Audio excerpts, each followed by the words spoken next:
Raid farms feel completely broken. Infinite totems, emeralds, XP, all from one tiny setup. They only work because they control how raids spawn in Minecraft. So here's what actually happens behind the scenes. What counts as a village? A raid starts when you enter a village with the bad omen effect. And a village is simpler than most players think. All the game needs is a villager linked to a village point of interest. Usually a bed, workstation, or a bell. Once that link exists, Minecraft creates a village center near it, and that single point controls the entire raid. Where raid mobs spawn. The raid begins when a player with the bad omen effect enters a 3x3x3 subchunk around the village center. That means if the village center is in the red chunk, then if the player enters any of the adjacent chunks, shown in yellow and orange, then the raid will begin. Using the Show Chunk Border in the F3 menu, you can identify where the chunks are using the blue outline as the edge. When a raid begins, mobs try to spawn in a ring around the village center. The game will attempt to spawn the raid 3 times in a radius around the center. First, 64 blocks away, second, 32 blocks away, and finally, right on top of the village center. The raid will spawn as long as the spot has the following: solid ground, 2 air blocks of space, no leaves, liquids, or obstructions. So if you build your village high in the air or remove every other solid surface within the radius, Minecraft only finds one place to spawn mobs. That's the farm platform. Every wave shows up exactly where you want it. How many waves there are? Raids happen in waves, and the number depends on the difficulty. Easy has 3 waves, normal has 5 waves, and hard has 7 waves. If your bad omen level is higher than 1, Minecraft can even add extra waves on top of that. Across a full hard raid, you can end up fighting well over 100 raiders in total. That's why raids feel chaotic. They're meant to escalate. How wave timing works. After each wave dies, there's a short delay before the next one starts spawning, usually around 30 seconds to a minute. Raid farms speed this up by killing the mobs instantly, which forces the next wave to begin as soon as possible. The faster the wave ends, the faster the raid finishes, so efficiency isn't about damage, it's about ending waves quickly. Why location matters. If the game can find any other valid ground within that block range, it might use that instead. That slows down everything because the raid bar won't progress until every raider is dead. That's why most raid farms are built either over oceans, high above land, or above fully spawn-proof terrain. It forces the game to use the farm platform every time. Village reassignment and advanced farms. Some advanced raid farms take advantage of something called village reassignment. In Minecraft, villages aren't fixed locations. They're recalculated constantly based on villagers and their points of interest they're linked to. The beds, workstations, or bells.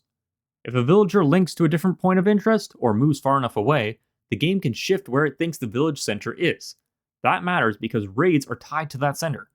So some technical farm designs manipulate villagers' linking or positioning to force Minecraft to recognize a new village or move the existing one. This can reset how raids are detected, which lets farms trigger raids more consistently, or control where their next one starts. It's not required for basic raid farms, but understanding village reassignment is what makes the most advanced designs possible. Raid drops explained. Raids drop different loot depending on the type of mob. Here's what each raider can give.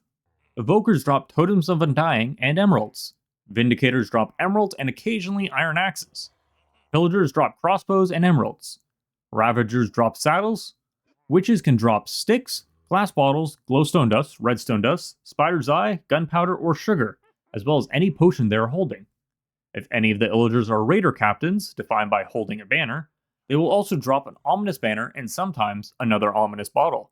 The amount and type of drops also depends on the wave number. Higher waves spawn more mobs and more rare types like evokers and ravagers. Alright, now that we understand how they work, let's look at a couple examples of them. So first up here at level 1, we have a very simple, very easy farm to build. As you can see here, we've got our little villager down there with his bed. That makes it possible to summon them because we have his point of interest down there.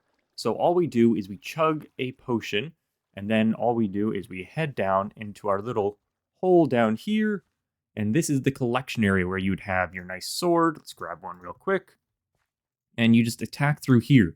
This makes sure that they can't see you, so no vexes are going to be spawned and anything like that. And it collects everything down to here.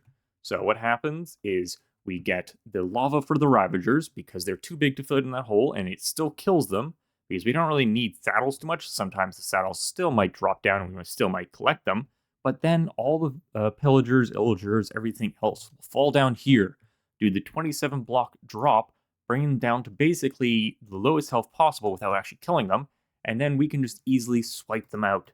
And then it's an easy way to get all your materials. Next up, onto level 2 of the raid farms, we have a little bit of different one. As you can see, I've spawn-proofed the area with water to simulate being placed out in the middle of the ocean, as most farms will be. That one uses just the area around and then collection area, so it's not as efficient, but this one forces everything to be spawned on this platform here. These trapdoors stop anything from spawning, like with the Ravagers. It's just to help keep everything in this area. They all run instinctively towards the beds. We have our villager actually down here, just hidden away, nice and tucked away, making sure we have all the spawn proofing with the buttons so nothing can be spawned here. Now all the pillagers will spawn up here, run towards lava again for the Ravagers. Everything drops down just like before, and you swing and collect. Now, finally, for level 3, this is the most complicated and considered an advanced raid farm. As you can see here, it's using the villager relocation. So when this pushes up, it steals the job away from him and fails the raid. But all the pillagers have already been spawned and collected into this area over here. So then once he gets put back, you spawn another raid because this one is constantly feeding you with the ominous bottles. And the firework rockets are so you get credit for the actual kill. Now this one uses TNT duping and lots of storage. And the spawning platforms are actually up here in these little areas, this 3x1 on each side, and then the pistons push him into the middle. Ravagers get killed by this lava in a cauldron because it won't fall down the 1x1 hole. And then we have this water column which is being detected. You can actually see it's going to pick up the water from here with a bucket, which is going to send the signal to here, which is going to pulse this, and the same for this one, and then the same for this one. So you have 3 guys going, and it's getting the maximum you can possibly get. Let's go over into a different world, because recreating in this world kind of broke it. So we're going to go into the spawn world where I got the schematic from. So here we are in just the schematic world of this build. As you can see, this is how it's worked. So all you have to do is hold down right click. So if I hold down right click, it's going to put it in there. I'm going to drink an ominous potion. We're going to get the effect. After 30 seconds, it's going to spawn all of them. The reason why we have that firework is when they're actually spawned, it allows it to go through. So we'll just do a little bit of a time-lapse showing of it all.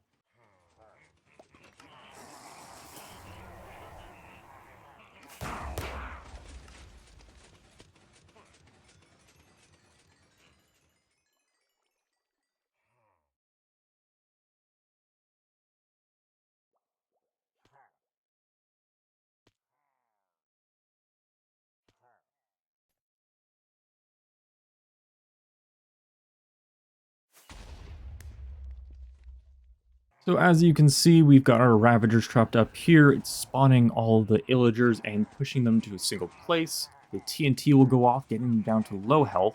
And at that point, it'll give me a firework rocket. I'll shoot it up, and then I'll get credit for all these kills. It'll throw all the equipment down here. As you can see, this is just really quick. And that's just very simple, but complicated behind the scenes. Raid farms don't work because they're fancy. They work because they control where the village center is, where mobs are allowed to spawn, and how fast waves progress. Once you control all those things, Minecraft basically hands you the loot. And now you know exactly how raid farms actually work. Thanks for watching, and subscribe for more farm videos coming soon. Until next time.